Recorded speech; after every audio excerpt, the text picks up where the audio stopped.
Hello lovelies, this is just some food for thought, some things I've been thinking about. So I posted earlier today about cutting all my hair off as part of dealing with my trauma that I'm recovering from. So part of that is a lot of grief and loss. One of the biggest reasons why I wrote my book, Stepping Stones to Destiny, was dealing with trauma and also with loss.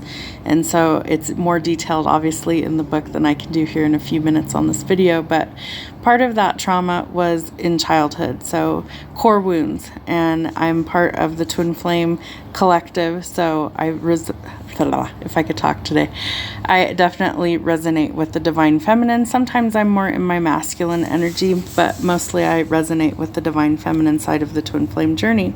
So long story short, when I was about 8 years old, I was, the words that we can't say on here, I was SA'd by a friend of the family when I was 8 years old, and the abuse continued until I was about 10.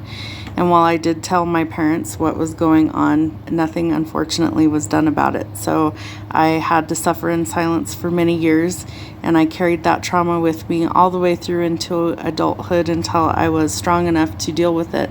I've sought counseling, therapy, been in mental health scenarios where I was an inpatient for a while dealing with things. So I've done a lot of the healing work on my journey, and part of my shadow work is just releasing the trauma. And so in my earlier video, I said that hair holds trauma, and it's very true. So a lot of times when you see a woman, especially, cut her hair, the old saying goes, when you see a woman cut her hair, she's about to change her life. And I really feel strongly that a lot of the feminines also, not only when they make changes, they're also helping others that see these changes make changes in their own life. And that's part of my spiritual journey too, is to be a teacher as well as to be somebody who is vulnerable enough to show other people that, look, you don't have to be scared of being who you are.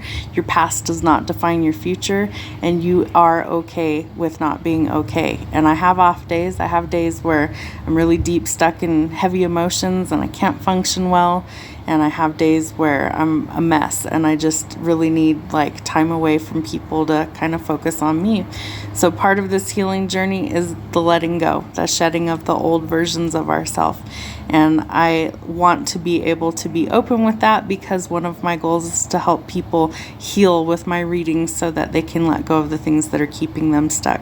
So I want you to know today, if you're struggling with things like that you're not alone, and I totally understand where you're coming from, and it does get better. Hope it helps, guys. See you tomorrow.